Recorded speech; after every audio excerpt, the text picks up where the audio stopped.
আসসালামু আলাইকুম বন্ধুগণ। শুদ্ধতা সবার নিকটই অতি পছন্দনীয় এবং সকলেই এটিকে গুরুত্ব সহকারে দেখে। আর গাণিতিক শুদ্ধতা যে কোনো আর্থিক প্রতিষ্ঠানের ক্ষেত্রে এই গাণিতিক শুদ্ধতার গুরুত্ব অপরিসীম। আর আমাদের হিসাব বিজ্ঞানও এটিকে অত্যন্ত গুরুত্ব সহকারে দেখেছে। এজন্যই তো আমরা যে হিসাব বিজ্ঞানের চূড়ান্ত হিসাব প্রস্তুত করি তার পূর্বে আমরা হিসাবের চতুর্থ ধাপ হিসাবে হিসাবের গাণিতিক শুদ্ধতা যাচাইয়ের জন্য রেওমিল বা ট্রায়াল ব্যালেন্স প্রস্তুত করে থাকি। বন্ধুগণ, আমাদের আজকের আলোচনা হিসাবের চতুর্থ ধাপ বা চতুর্থ পর্যায়ে রেওমিল বা ট্রায়াল ব্যালেন্সকে নিয়ে। আর এই ট্রায়াল ব্যালেন্স আমাদের নবম দশম শ্রেণীর ব্যবসায় শিক্ষা শাখার ছাত্রছাত্রীদের থেকে শুরু করে এমবিএ পর্যন্ত বিবিএমবিএ পর্যন্ত আমাদের প্রয়োজন হয়।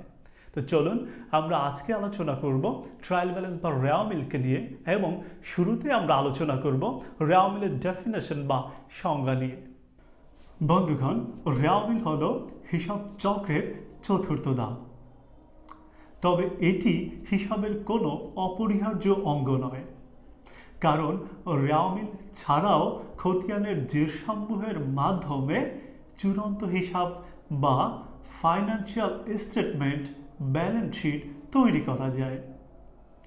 ব্যক্তি বা প্রতিষ্ঠানের খতিয়ান বইতে লিপিবদ্ধ হিসাব খাত সমূহের ডেবিট ও ক্রেডিট জেরগুলো নিয়ে হিসাবের গাণিতিক শুদ্ধতা যাচাই করার উদ্দেশ্যে যে বিবরণী প্রস্তুত করা হয় তাকে রেওমিল এবং ইংরেজিতে এটিকে ট্রায়াল ব্যালেন্স বলে।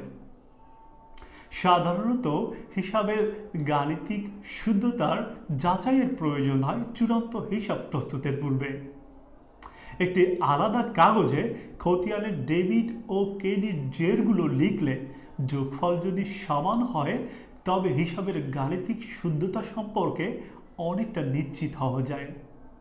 লেনদেনের গাণিতিক শুদ্ধতা এবং চূড়ান্ত হিসাব প্রণয়নের উদ্দেশ্যে হিসাবসমূহের জের অথবা হিসাবসমূহের ডেবিট ও ক্রেডিট দিকের যোগফলের সমষ্টি নিয়ে যে বিবরণী তৈরি করা হয় তাকে রেওমিল বা ট্রায়াল ব্যালেন্স বলে। বন্ধুগণ, এখন কথা হচ্ছে রেওমিলের উভয় পাশ মিলে যায় কেন। বন্ধুগণ, আপনারা জানেন হিসাব বিজ্ঞানে হিসাব চক্রের অনেকগুলো ধাপ রয়েছে, যেখানে চতুর্থ ধাপটা হচ্ছে রেওমিল। এর আগে কিন্তু আমরা একটি লেনদেন যদি সংগঠিত হয় সেটিকে প্রাথমিকভাবে আমরা দুতরফা দাখিলা পদ্ধতি বা ডাবল এন্ট্রি সিস্টেমের রুলস অনুযায়ী আমরা প্রাথমিকভাবে জাবেদায় লিপিবদ্ধ করি।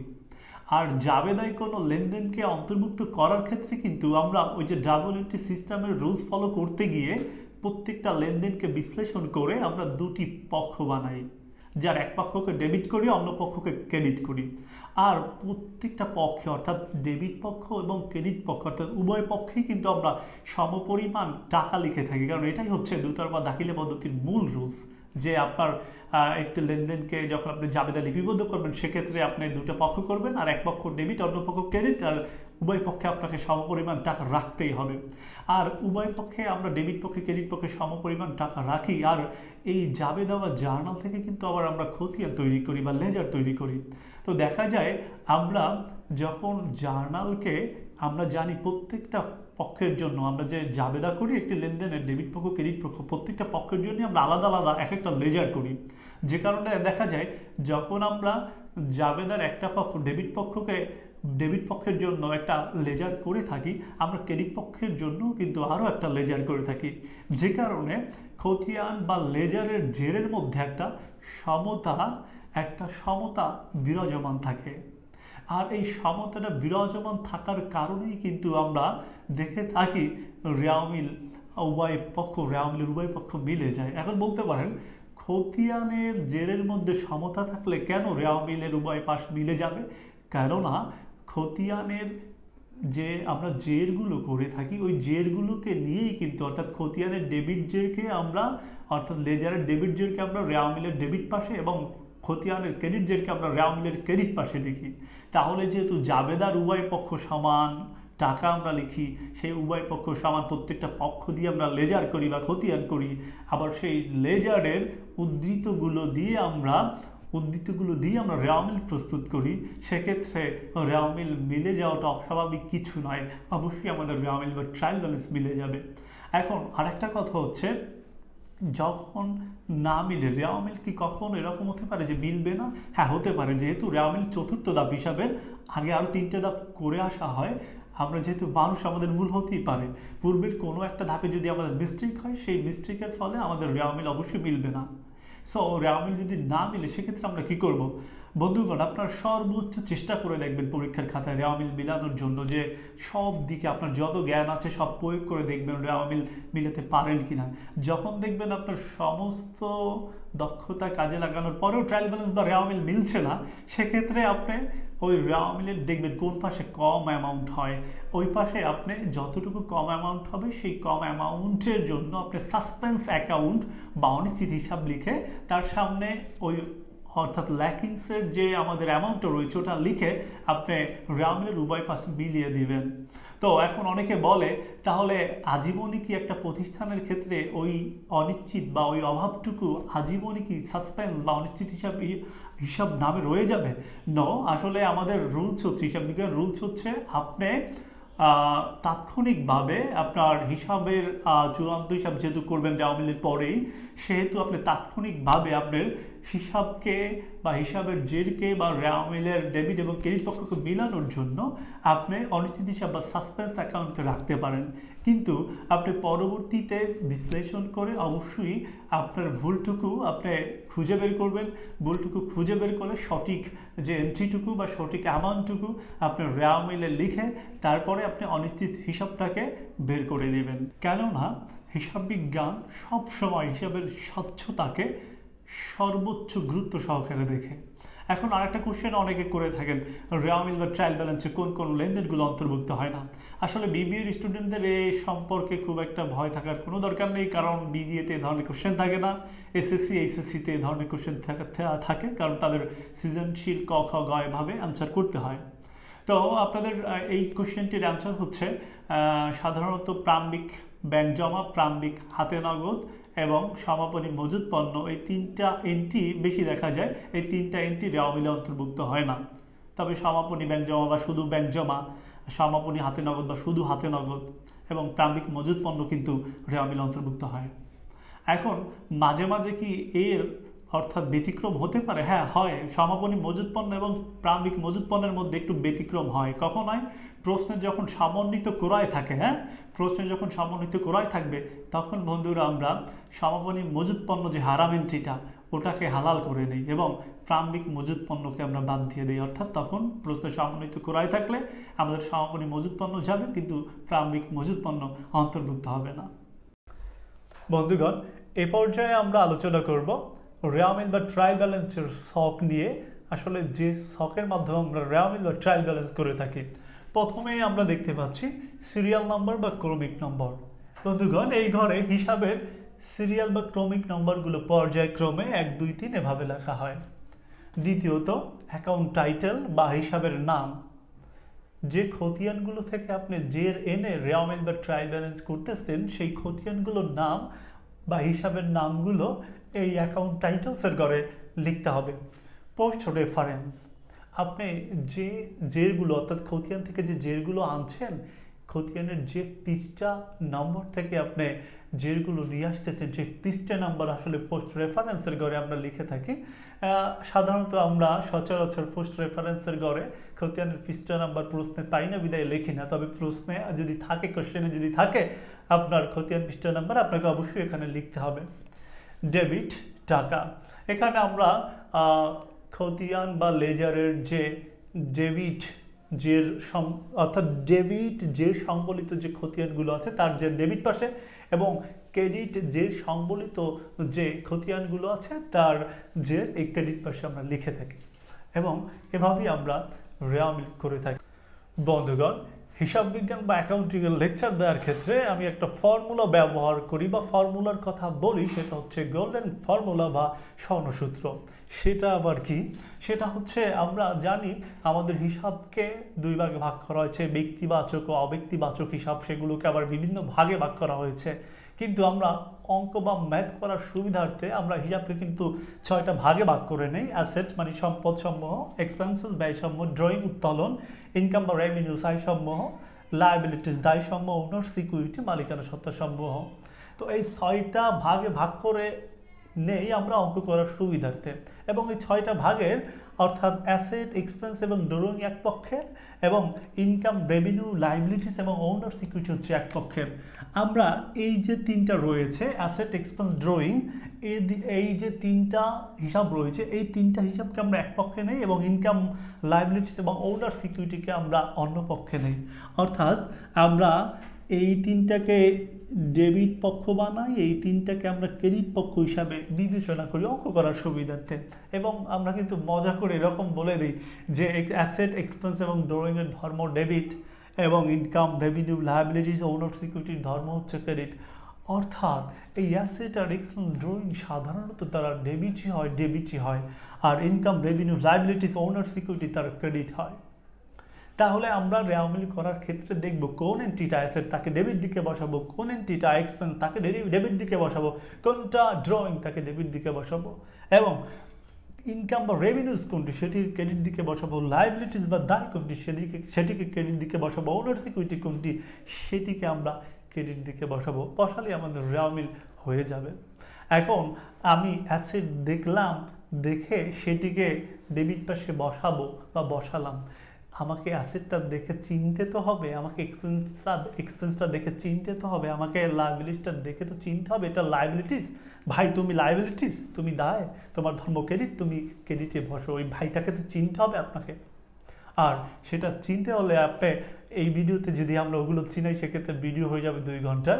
তো এটার জন্য আমরা আলাদা একটা ভিডিও আপলোড দিয়েছি, বিবিএ ডিকশনারি। সেখানে আমরা সাধারণত অ্যাকাউন্টিংয়ে যে সকল ওয়ার্ডগুলো ব্যবহার করা হয় সেগুলোকে ইংলিশ থেকে বাংলায় তো করেছি, এবং প্রত্যেকটা এন্ট্রির আমরা সংজ্ঞা বা ডেফিনেশন সেখানে বিস্তারিতভাবে দিয়েছি। আপনারা ওই বিবিএ ডিকশনারির ওই ভিডিওটা সম্পূর্ণ দেখে এই ভিডিওটা দেখবেন, তাহলে কি হবে, কোনটা অ্যাসেট সেটা দেখে চিনতে পারবেন যে এই ভাই তুমি তো অ্যাসেট, তো তুমি তো ডেবিট দিকে যাওয়ার কথা, ডেবিট দিকে বসো, তুমি তো এক্সপেন্স, তোমার তো ডেবিট দিকে যাওয়ার কথা, তুমি ডেবিট দিকে বসো। সো আপনারা ওই ভিডিওটা দেখে যদি এটা দেখেন সেক্ষেত্রে এই সূত্রটুকু মনে রাখলে আপনি রেওয়ামিল পারবেন কি অ্যাসেট, এক্সপেন্স, ড্রয়িং, ডেবিট, তোমাদের ধর্ম ডেবিট, তোমার ডেবিট দিকে বসো, তোমাদের আমি চিনি, আমি বিবিএ ডিকশনারি থেকে শিখে এসেছি, তুমি অ্যাসেট সো তুমি ডেবিট দিকে বসো, তুমি এক্সপেন্স তুমি ডেবিট দিকে বসো, তুমি ড্রয়িং ডেবিট দিকে বসো, তোমরা ক্রেডিট দিকে বসো। ওকে, এখন আবার অনেকে ভুল ধরতে পারেন যে আপনি বললেন অ্যাসেটের ধর্ম ডেবিট, আজীবন ডেবিট হয়, লাইবিলিটিস ধর্ম ক্রেডিট, আজীবন ক্রেডিট হয়। আমরা তো দেখেছি জাবেদায় অ্যাসেট ক্রেডিটও হয়। হ্যাঁ, অ্যাসেট ক্রেডিট হতে পারে, তো সবসময় যে ধর্মে থাকবে সেরকম তো নয়। আপনার ধর্ম টাকা পাইলেই হাসেন, আপনার কাছে টাকা সিনাই নিলেই, আপনার টাকা কইমা গেলেই তো আপনি কাঁদবেন। সো আপনার ধর্মটা, হাসার ধর্মটা তো আর রইল না। ঠিক এভাবেই এই প্রত্যেকটার ধর্ম ডেবিট, ঠিক আছে, অ্যাসেট, এক্সপেন্স, ড্রয়িংসের, তবে এরা যতক্ষণ পর্যন্ত বৃদ্ধি পায় ততক্ষণ পর্যন্ত ধর্মে থাকে, যখনই হ্রাস পাবে তখন ধর্ম চেঞ্জ হয়। তবে ধর্ম চেঞ্জ এগুলো আপনার রেওয়ামিলে করার জন্য জানার দরকার নেই, জার্নালের জন্য করার দরকার। আমরা জার্নালের ভিডিওতে সম্পূর্ণ বিস্তারিতভাবে সেটা আলোচনা করেছি। তো এখানে আপনি আপাতত এতটুকু ধারণা রাখবেন, asset, expense, drawing, debit, income, liabilities, ওনার সিকিউরিটি, এগুলোকে দেখলে এগুলোকে ক্রেডিট করব। আর এগুলো চেনার জন্য ওই ভিডিওটা দেখে নেবেন, চিনলে আপনি খুব সহজেই অ্যাসেট, এক্সপেন্স, ড্রয়িংকে ডেবিটে নিতে পারবেন, ইনকাম, লাইবিলিটি, ওনার সিকিউরিটি চিনে ক্রেডিটে নিতে পারবেন। তারপর ডেবিট পাস যোগ করবেন, ক্রেডিট পাস যোগ করবেন, যোগ করে মিলে গেলে তো আপনার অঙ্ক আল্লাহর রহমতে হয়েই গেছে। তারপর যদি না মিলে, অনেক চেষ্টার পরও যদি না মেলে, সেক্ষেত্রে যদি এইখানে ধরেন কম হয়েছে, এইখানে যতটুকু কম হয়েছে সেইটুকু লিখে, এখানে সেইটুকু লিখে আপনি 2 পাশটা মিলাই দিবেন, এবং এই যে বাড়তি টাকাটার ক্ষেত্রে আপনি সাসপেন্স অ্যাকাউন্ট বা অনিশ্চিত হিসাব লিখবেন। বন্ধুগণ, এ পর্যায়ে আমরা 2টি বোর্ড কোশ্চেনকে, অর্থাৎ রেওয়ামিল যে বোর্ড কোশ্চেনগুলো আসে সেখান থেকে 2টি বোর্ড কোশ্চেনকে বাছাই করে আমরা আপনাদেরকে হাতে কলমে রেওয়ামিল কিভাবে করে সেটা দেখাবো, যাতে আপনারা খুব সহজেই রেওয়ামিল কমপ্লিট করতে পারেন। এবং আমরা এটাও দেখানোর চেষ্টা করব আপনাদেরকে, আমরা যে শর্ট ফর্মুলা বা গোল্ডেন ফর্মুলা দেখিয়েছি রেওয়ামিলের জন্য, সেই ফর্মুলাটি কিভাবে আপনারা প্রয়োগ করে রেওয়ামিল সম্পন্ন করবেন আমরা দেখানোর চেষ্টা করব, সেটাও আপনাদেরকে। আর এর জন্য আমরা প্রথমে যে কোশ্চেনটা বেছে নিয়েছি সেটি হচ্ছে ন্যাশনাল ইউনিভার্সিটি বিবিএ 2011-এর যে রেওয়ামিলটা আসছিল সেটি। তো প্রথমে আমরা প্রশ্নটি পড়ে নিব। এখানে দেখতে পাচ্ছি লেখাই আছে, the following account are taken, নিম্নোক্ত হিসাবসমূহ নেওয়া হয়েছে from the ledger of SG company, এসজি কোম্পানির খতিয়ান হিসাব থেকে ডিসেম্বর 31, 2011। দেখতে পাচ্ছি 2011 সালের 31শে ডিসেম্বরের, যেখানে আমরা ইকুইপমেন্ট, ড্রয়িং, এখন পেয়াবেল, এভাবে অনেকগুলো হিসাব দেখতে পাচ্ছি। আর এই হিসাবগুলো দিয়ে আমাদের রিকোয়ারমেন্ট করতে বলেছেন prefer A trial balance in good form, একটা সঠিক ফর্মে আপনি একটা রেওয়ামিল প্রস্তুত করুন। তো বন্ধুরা আসুন আমরা রেওয়ামিলটা শুরু করে দিই। প্রথমে আমরা কি করব, কোম্পানির নামটি লিখবো এসজি কোম্পানি, তারপরে রেওয়ামিল করতেছি যেহেতু ট্রায়াল ব্যালেন্স লিখবো ব্র্যাকেটে ইন গুড ফর্ম, এটুকু লিখলেও পারেন, না লিখলেও হবে। তারপর আমরা তারিখটা উল্লেখ করে দেব ডিসেম্বর 31, 2011। তারপরে আমরা রেওয়ামিলের ছকটা আঁকবো। রেওয়ামিলের ছক আমরা জানি 5টি ঘর হয়, serial number, account title, reference, debit টাকা, ক্রেডিট টাকা। বন্ধুগণ আপনারা দেখতে পাচ্ছেন পোস্ট রেফারেন্স বা রেফারেন্সের ঘর খালি রয়েছে, কারণ এই ঘরে লেখা হয় আপনি লেজারটা যে পৃষ্ঠা থেকে নিয়েছেন সেই পৃষ্ঠা নম্বর। এখানে যেহেতু কোনো পৃষ্ঠা নাম্বার দেওয়া নেই, খতিয়ান নং দেওয়া নেই, সেহেতু আমরা এই ঘরটাকে খালি রাখবো। যদি থাকতো দিতাম রেফারেন্সের ঘরেও কিছু একটা। যাই হোক, এখন আমরা সিরিয়ালের ব্যাপার আছে একটা, আমরা অনেকে ফর্মালিটি রক্ষা করতে গিয়ে দেখা যায় একটা রুলস ফলো করি, সেটা হচ্ছে প্রথমে কারেন্ট অ্যাসেটগুলো নেই, তারপরে ফিক্সড অ্যাসেটগুলো নেই, তারপরে কারেন্ট লাইবিলিটিস নেই, এভাবে সিকোয়েন্স অনুযায়ী নেই। তো আপনার পরীক্ষার ক্ষেত্রে এত নিয়ম না মানলেও হবে। আপনার পরীক্ষার প্রশ্নে যে সিকোয়েন্সে আপনার হিসাবগুলো দেওয়া আছে, আপনি ওই সিকোয়েন্স অনুযায়ী যদি করেন সেক্ষেত্রেও আপনার অঙ্ক হবে। তো আমরা ফর্মালিটি রক্ষা করেই আপনাদেরকে উপস্থাপন করেছি আমাদের স্ক্রিনে। তবে আমি এখন আপনাদেরকে যেভাবে বলবো সেটা হচ্ছে বই থেকে যেভাবে কোশ্চেনটা দেওয়া আছে আমি ঠিক ওইভাবেই ওই সিকোয়েন্স মেনেই আপনাদেরকে রেওয়ামিল কমপ্লিট করে দেখাবো। তো প্রথমে আমরা দেখতে পাচ্ছি ইকুইপমেন্ট অর্থ সরঞ্জাম, যন্ত্রপাতি বা মেশিন, এটা একটা স্থায়ী সম্পদ। আর বন্ধুরা আপনারা তো জানেনই যে আমরা আসলে অঙ্ক করার সুবিধার্থে যে হিসাবকে 6টা ভাগে ভাগ করে নিয়েছি, সেই অনুযায়ী আমরা রেওয়ামিল কমপ্লিট করব, যেখানে আমরা দেখিয়েছি অ্যাসেট, এক্সপেন্স এবং ড্রয়িংকে ডেবিট করেছি বা এর ধর্ম ডেবিট, এবং ইনকাম বা রেভিনিউ, লাইবিলিটিস এবং ওনার সিকিউরিটির ধর্ম ক্রেডিট, এই ধর্ম দুটি মেনেই আমরা আমাদের রেওয়ামিল কমপ্লিট করব। তো এখানে ইকুইপমেন্ট যেহেতু একটা অ্যাসেটের ধর্ম ডেবিট, এটা ডেবিটে বসবে। ড্রয়িং, উত্তোলন, এর ধর্ম ডেবিট, ডেবিটে বসবে রেওয়ামিলের। অ্যাকাউন্ট পেয়াবেল, পাওনাদার বা পদেয় হিসাব, আপনারা জানেন বন্ধুরা পৃথিবীর যত রকমের পেয়াবেল আছে, অর্থাৎ যে এন্ট্রির সাথে পেয়াবেল যুক্ত থাকবে বুঝে নেবেন এটা একটা লায়াবিলিটিস বা দায়। আর এর ধর্ম ক্রেডিট, এটিকে আপনি ক্রেডিটে নিয়ে নেবেন। তারপর স্যালারিজ, এক্সপেন্স, ব্যয়ের ধর্ম ডেবিট, আমরা অবশ্যই ডেবিটে বসাবো রেওয়ামিলের। অ্যাকাউন্ট রিসিভেবল, পৃথিবীর সমস্ত প্রকার রিসিভেবল, অর্থাৎ যে এন্ট্রির সাথে আপনি রিসিভেবল লেখা দেখবেন ওটাকে আপনি ডেবিট করে ফেলবেন। আর কারণ রিসিভেবল যুক্ত এন্ট্রিগুলো সম্পদ হিসেবে বিবেচিত হয়, আর সম্পদের ধর্ম তো ডেবিট। সার্ভিস রেভিনিউ, সেবা আয়, আয়ের ধর্ম ক্রেডিট, সুতরাং এটা ক্রেডিট হবে। ক্যাপিটাল, মালিকানা সত্তা, ক্যাপিটাল মানে মূলধন তো একটা ওনার সিকিউরিটির অন্তর্ভুক্তি এন্ট্রি, তো যেহেতু ওনার সিকিউরিটির ধর্ম ক্রেডিট, এটাও ক্রেডিটে বসবে। নোট পেয়াবেল, পদেয় বিল, যেহেতু পেয়াবেল লেখা আছে অবশ্যই এটা লায়াবিলিটিস, আর লায়াবিলিটিসের ধর্ম তো ক্রেডিট, এটা ক্রেডিটে বসবে। নোটস পেয়াবেলের পর স্যালারিজ পেয়াবেল, এর সাথে পেয়াবেল লেখা আছে মানে পদেয় বেতন বা বকেয়া বেতন, যেহেতু পেয়াবেল লেখা আছে এটি তো একটি লায়াবিলিটিস। তাছাড়া বকেয়া বেতন একটা বকেয়া ব্যয়, এটাও একটা দায়, যেহেতু এটি দায় সেহেতু দায়ের ধর্ম ক্রেডিট, এটি ক্রেডিটে বসবে রেওয়ামিলের। ইন্স্যুরেন্স এক্সপেন্স, বিমা খরচ একটি ব্যয়, আর আপনারা জানেন ব্যয়ের ধর্ম ডেবিট, এটা ডেবিটে বসবে। প্রিপেড ইন্স্যুরেন্স, অগ্রিম বিমা তো একটা অগ্রিম ব্যয় তো একটা অ্যাসেটের ধর্ম তো ডেবিট, সুতরাং এটা রেওয়ামিলের ডেবিট পাশে বসবে। ক্যাশ অর্থ নগদ বা হাতে নগদ, এটা তো একটা কারেন্ট অ্যাসেট, আর অ্যাসেটের ধর্ম তো ডেবিট, অবশ্যই এটা ডেবিটে বসবে। বন্ধুগণ এভাবেই আপনারা আমাদের যে ফর্মুলাটা ব্যবহার করে ডেবিট এবং ক্রেডিটে আপনারা ট্রায়াল ব্যালেন্সে হিসাবগুলো লেজারের যেগুলো এগুলো অন্তর্ভুক্ত করবেন, তারপরে দুইও পাশ যোগ করে দিবেন। আল্লাহর রহমতে আপনারা যদি সঠিকভাবে আমাদের ফর্মুলা প্রয়োগ করে বসাতে পারেন সেক্ষেত্রে আপনাদের রেওয়ামিলের দুইও পাশ মিলে যাবে, অঙ্ক হয়ে যাবে। আর যদি দেখেন আপনার যত জ্ঞান আছে, যত নলেজ আছে রেওয়ামিল সম্বন্ধে, সবগুলো প্রয়োগ করার পরেও দেখছেন আপনি এই প্রশ্ন থেকে রেওয়ামিলের দুপাশ মিলাতে পারছেন না, তখন দেখবেন আপনার কোন পাশে কম আছে, ওই পাশে যতটুকু কম আছে ততটুকু আপনি টাকার অ্যামাউন্ট লিখে দিবেন, এবং সেই টাকার অ্যামাউন্টের সামনে আপনি যে অ্যাকাউন্টটি লিখবেন সেটি হচ্ছে সাসপেন্স অ্যাকাউন্ট বা অনিশ্চিত হিসাব লিখবেন। কারণ এই বাড়তি টাকাটুকু, এই যে ব্যবধানটুকু, এটুকুকে আমরা অনিশ্চিত হিসাব দিয়েই সাধারণত দেখিয়ে থাকি এবং এভাবেই রেওয়া মিল মিলিয়ে থাকি। ধন্যবাদ। এভাবেই আপনারা আসলে রেওয়া মিল কমপ্লিট করতে পারবেন। বন্ধুগণ, এ পর্যায়ে আমরা আরেকটি ট্রায়াল ব্যালেন্সের এক্সাম্পল বা বোর্ড কোশ্চেন সলিউশন করব। কারণ আপনারা জানেন দুইভাবে ট্রায়াল ব্যালেন্স বা রেওয়া মিল আপনাদের পরীক্ষায় এসে থাকে। একটি হচ্ছে গুড ফর্মে করতে বলে ট্রায়াল ব্যালেন্স, অর্থাৎ সঠিক রূপে ট্রায়াল ব্যালেন্স করতে বলে। অন্যটি হচ্ছে সবগুলো লেজারের অ্যাকাউন্ট সুন্দরভাবে দেয়া থাকে, তবে তার মধ্যে থেকে যে কোনো একটি লেজারের জের মিসিং থাকে, যে মিসিংটি বের করতে বলে এবং আপনাদের ট্রায়াল ব্যালেন্স করতে বলে। এখন সেই মিসিংটি কীভাবে বের করে আপনারা ট্রায়াল ব্যালেন্স ফুলফিল করবেন আপনাদের সেটাই আমরা দেখাবো। আর এই জন্য আমরা যে কোশ্চেনটি বেছে নিয়েছি সেটি হচ্ছে ন্যাশনাল ইউনিভার্সিটি BBA 2012-এর যে কোশ্চেনটি রয়েছে সেটি। আমরা প্রথমে প্রশ্নটি পড়ে নেই।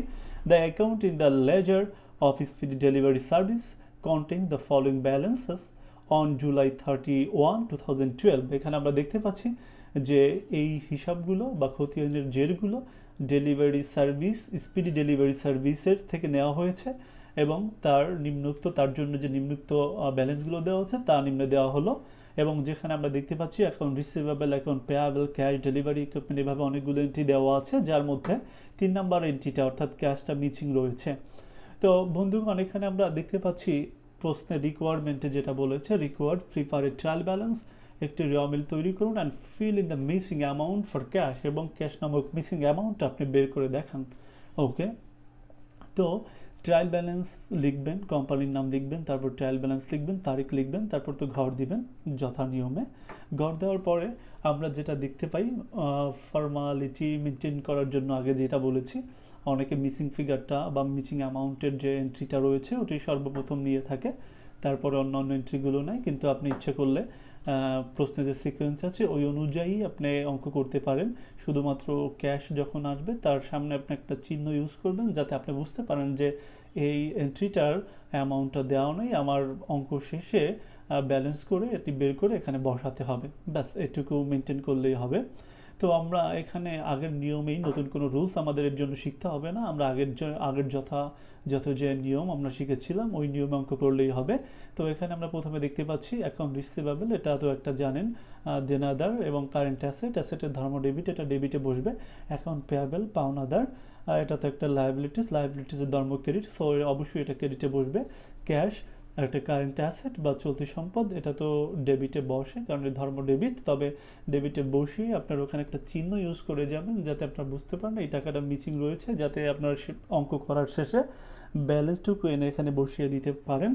তারপর আমরা দেখতে পাচ্ছি ডেলিভারি ইকুইপমেন্ট, ডেলিভারি সরঞ্জাম, এটা তো একটা সম্পদ অর্থাৎ স্থায়ী সম্পত্তি, আর সম্পদের ধর্ম ডেবিট, এটা ডেবিটে বসবে। Gas and oil expense, gas এবং অয়েল এক্সপেন্স, এটা একটা ব্যয়, ব্যয়ের ধর্ম ডেবিট, ডেবিটে বসবে।